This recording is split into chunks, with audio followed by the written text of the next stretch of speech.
Good afternoon, dear listeners. My name is Andriy Belinsky, and today I would like to present you our study, which is titled as Econophysics of Cryptocurrency Crashes and Overview. Further, I would like to present you different paradigms that we consider studying complex systems such as Bitcoin.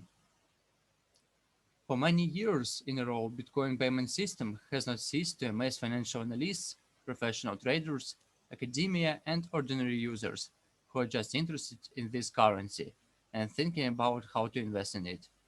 Bitcoin appears to be quite volatile. The latest crisis is not ignored. Of course, to understand the eternal dynamics of this asset, the collective dynamics of interacting agents in this market, uh, you need tools based on the theory of complex systems.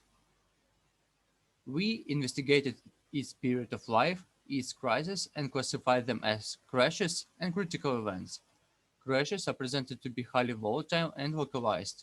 Critical events do not have such massive changes and stretched in time. In our classification, we also rely on normalized returns and volatility. Also, we divided it into two periods to have better look on its intraday dynamics, and in this graph, you can see crashes, critical events, volatility, and normalized returns for the first period and the second.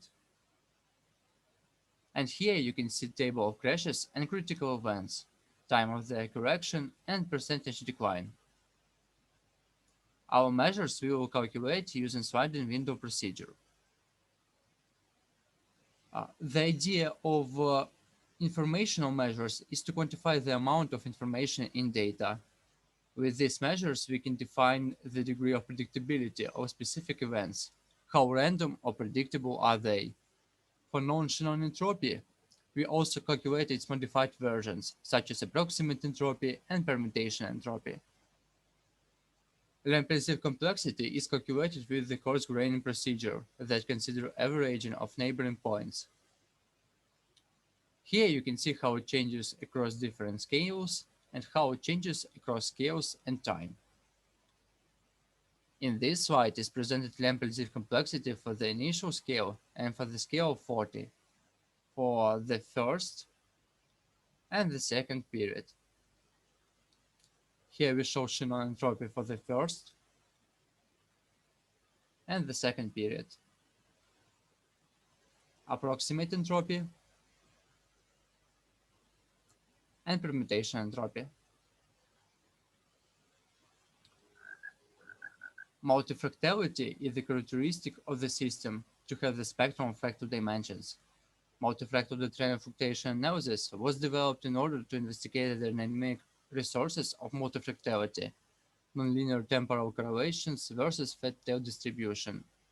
According to this procedure, we need to define the fluctuation function across different scales, and if this fluctuation function uh, evolve according to power law, we can conclude that our time series is presented to be self-similar, characterized by fat tails and non-linear effects. For this procedure, we can define our other measure of fractality, such as Rényi exponent. We can look at generalized Hartz exponent and multifractal spectrum, where alpha is singularity strength. In further, we will look at the range of generalized Hartz exponents, or the degree of multifractality. And here you can see this measure for the time series of Bitcoin. When we speak about chaos, we speak about sensitivity to initial conditions. It means that initially closed trajectories that evolve may rapidly diverge from each other and have totally different outcomes. The rate of this divergence or convergence is regulated by characteristic spectrum of Lyapunov exponents. It can help us to quantify the prediction horizons and quantify how chaotic or deterministic is the period under study.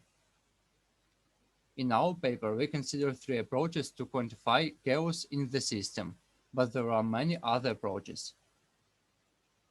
Here we can see Lyapunov exponent in accordance with the first approach, with the second approach, and the third approach. As it was mentioned before, such nonlinear system as Bitcoin is far away from stationary behavior. It has periods of predictability, complete chaos, and is characterized by multifractal behavior. Also, the distribution of its returns is presented to be fat-tailed. We can see that Bitcoin data is far away from normal Gaussian dynamics and characterized by high-peaked kurtosis. For characterizing such data is most suitable the alpha stable distribution. This distribution is characterized by four parameters such as index of stability, skewness, scale, and location. Index of stability is the most interesting for us as it defines the thickness of our tails. The lower this index, the fatter tails in our distribution, and more critical state we have. For probability distribution function, we don't know exact analytical solution, but we know characteristic function. And using characteristic function in Fourier transform, we can reconstruct probability density function. To derive four parameters, there are four different methods. We use empirical characteristic function method to obtain the index of stability. And we can see how behave index of stability in Bitcoin time series. Recurrence analysis was proposed to study recurrence behavior in the system. The idea here is to plot the array of dots onto n by n two-dimensional matrix. And we consider two trajectories. And if these trajectories are sufficiently close to each other, we put black dot, otherwise white. We can classify different types of behavior in our system using recurrence plots, but usually we are interested in quantitative measures. Relying on large and small scale patterns in our plot, we define such measures as recurrence rate and determinism. And here we decided to calculate them for exactly local crashes and critical events.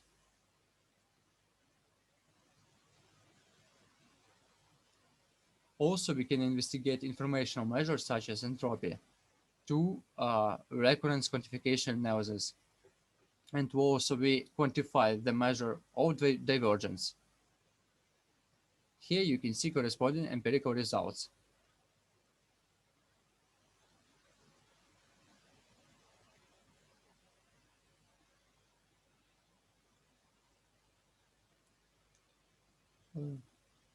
Also, the concept of irreversibility I will present in more detail in my next talk.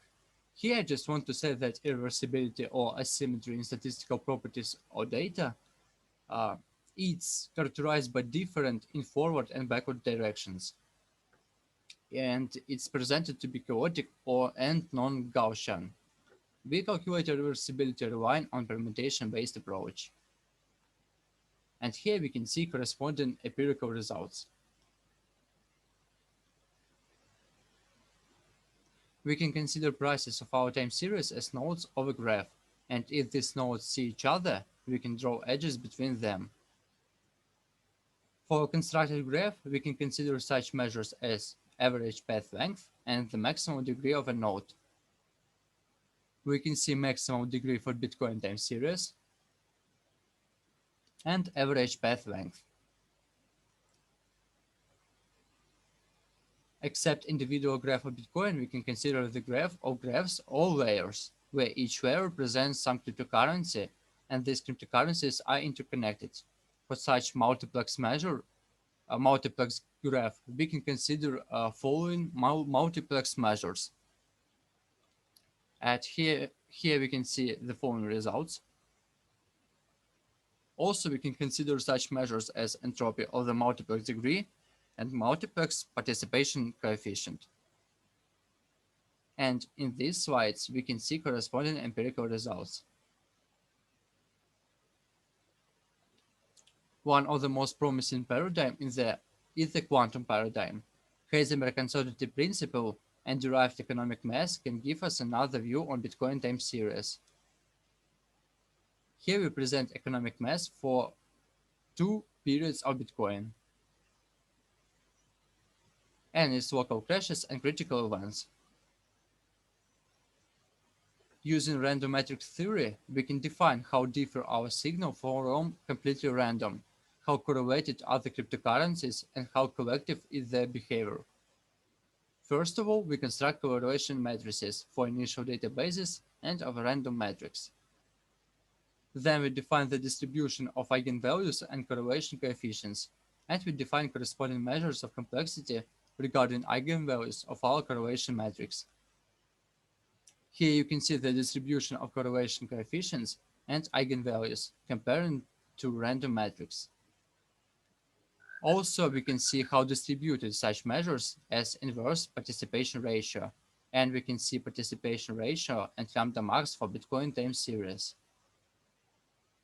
Generally, we can use different methods from the theory of complexity to study critical phenomena in financial systems, and almost all indicators can give meaningful insights about studied signal. So, thank you for your attention. We'll be glad to answer your questions.